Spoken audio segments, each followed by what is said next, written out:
Ughanda's economy is dominated by small and medium enterprises. However, with the event of COVID-19, some of these enterprises could not weather the storm. The survey report by the Federation of Small and Medium Enterprises indicated that 68% used up their savings and 37% have no hope of reopening. Some thought of credit institutions to recapitalize. Unfortunately, they are too risky to be bailed out. But as you are struggling to find cash to put into your enterprise, are you aware that over $1 trillion are available for you to recapitalize your business venture? How and where? In this episode of Business Perspective, I am Isabella Tegume. Most of the top debtors and equity investors that drive the capital in the world have redirected their trillions of dollars to clean energy. According to the United Nations, over $11 trillion is available for small and medium enterprises to invest in those businesses. However, there is a catch. Your venture should be participating in the green economy. Uganda has got an opportunity worth $6.1 billion for private sector investment under the Sustainable Development Goals on clean energy. However, few enterprises have ventured into the green economy and have failed to expand.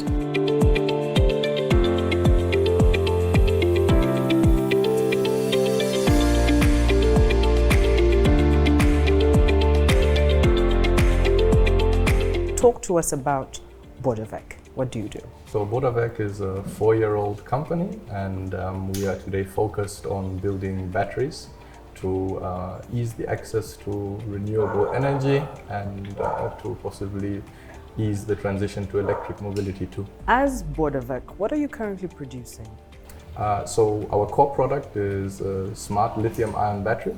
It contains 4.6 kilowatt hours of energy at 48 volt standard. So in layman's terms, those are 4.6 Yaka units of household backup. In a motorcycle, it translates to around 100 kilometers of range on average, depending on load and speed.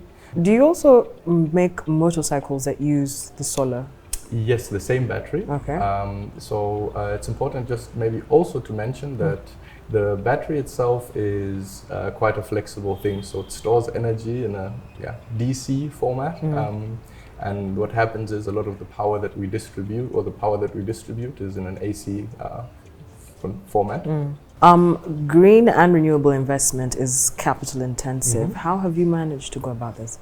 So we have the luxury of being a bootstrapped company, which means that we are, let me say, responsible for our financial growth initially, but we are also accountable to ourselves. So we've been able to, let me say, focus and refocus on the things that we have felt are most pressing. And aside from that, we have been able to unlock grant funding opportunities because a lot of the sort of green solutions that we're looking into, basically other people the world around have interest into. Help people understand the advantages therein in the green economy.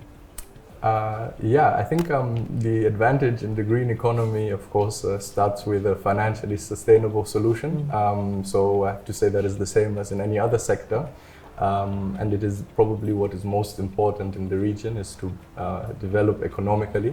But what the promise of the green technology is that despite having something that can grow and earn money, is that we are able to impact the environment positively while we do it. And let me say, we live in an area where the air pollution is already quite substantial.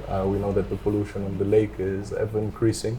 And there are opportunities with modern technology basically to circumnavigate these polluters, and that is precisely the advantage that is innate. So you can develop your economy, you can develop the average earnings of individuals within your economy, and you can also protect your environment. What are the challenges? The challenges are a multitude, but I think the key challenge is always to want to offer the solution to most of Ugandans, and most of Ugandans require an affordable yet extremely high quality solution to be able to pay off the asset that they're taking on. So financing is one of the challenges that we are basically looking to overcome as a relatively small company. And the other, of course, is to scale our solutions so that they can become more affordable and that we can touch more individuals. All right, so how can government intervene to promote the use of renewable energy? So government, I think, already has taken a proactive stance on the adoption of electric mobility. However, policy at times, of course, is also constricted in, let me say, the adoption of certain things. So if there are less than 1% of electric vehicles in the market, then policy can only go so far in terms of the regulation. However, what can be done is we can look at some of the taxation that we have put into place. We can look at the furthering of certain applied vocational traits. In your opinion, why do you think it is very complicated for most small and medium enterprises to adopt the green economy? Probably because the financial pressure is relatively high in our economy. So the decision, let me say, that allows you to deal with your 21% interest loan is the most sustainable one for your company, and a lot of the time you're having to disregard the let me say, the ecology of what you're doing as a result, because you're trying to make ends meet.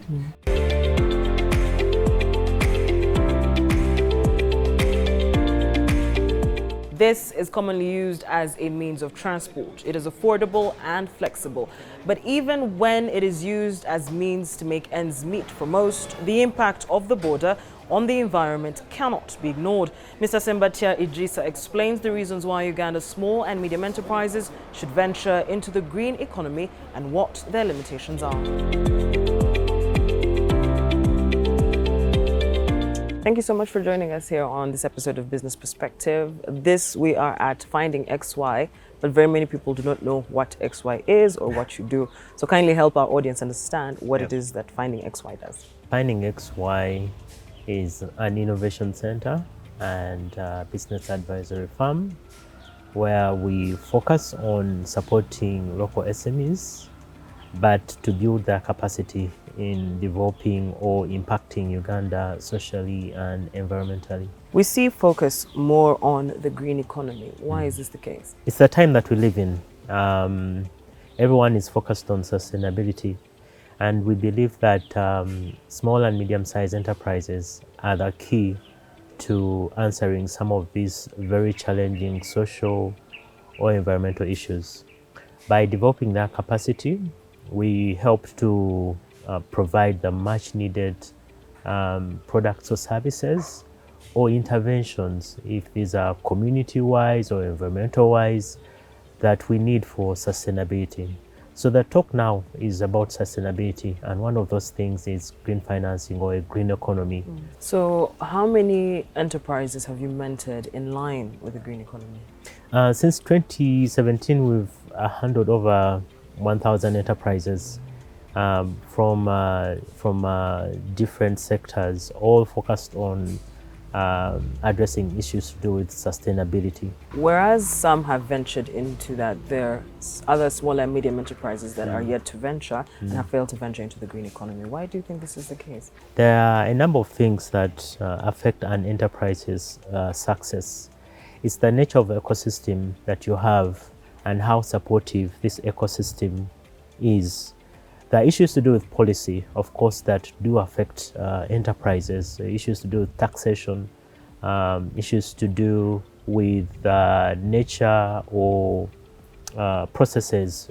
Things like corruption do affect some of the enterprises. Then you have financing issues. If financing is available, the different forms of financing, whether looking at grant financing or debt financing or equity financing. If you don't have a very well-defined ecosystem that can support SMEs, then there are challenges. Let's look at a case in study for those that have failed to venture into the green economy. They might believe that there aren't any opportunities therein. Are they there? The opportunities are there. I think it's a knowledge gap.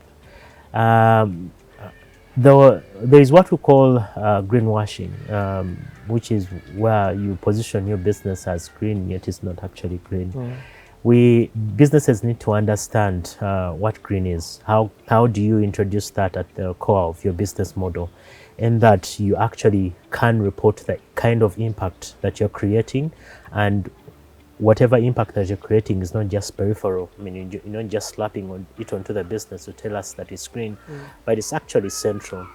If you look at Uganda as a country, there's so many areas that you can look at, from agriculture, the nature of agriculture, smart agriculture, how to use technology in there, disposal of waste from the farms, the kinds of fertilizers that you use.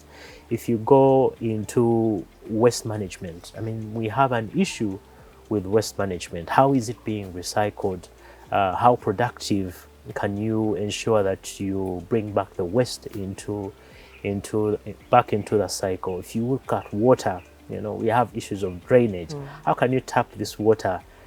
Look at housing. So the field is very open if you want to go green and start an enterprise that is actually green. You don't have to actually start it. You can be an existing business, right? And you identify a clear problem that you want to address, or that you can pivot your business to make sure that it actually goes green. Away from filling the knowledge gap, which you said is in the sector, what needs to be done for more small and medium enterprises to be sensitized to take on the green economy? The first thing is investment, because that is where the gap is, even for those that are already existing. So investment is important because our financing landscape is still very underdeveloped. There are a number of facilities that you can come up to enable these kinds of businesses. There are things that we call like a first loss facility, whereby you look at different financiers and try and explore how you can reduce that cost of financing. So in your opinion, finally, as we part, what is the future of a green economy, particularly here in Uganda? Yeah, the future of green economy in Uganda is very big. Because we have a lot of potential. Uganda is a very entrepreneurial country, but we need to both the intermediaries, the development partners, the private sector, mainly in the financing space, need to explore the different instruments that we need to support, especially the SMEs that are working in this space. We need more financing in order for us to reach the Sustainable Development Goals by 2030, some of the targets that were set. So far we're behind, but if these entities can come together and work together, then the future is bright for the country. For clarity of our audiences to better understand our topic, a green economy is defined as a low-carbon, resource-efficient and socially inclusive economy. The UN Environment promotes a development path that understands natural capital as a critical economic asset and a source of public benefits, especially for poor people whose livelihoods depend on natural resources. NBS Business Perspective goes for a quick commercial break. When we return, we discuss more on the green economy. Do not forget to download the Afro mobile application for more Next Media premium content.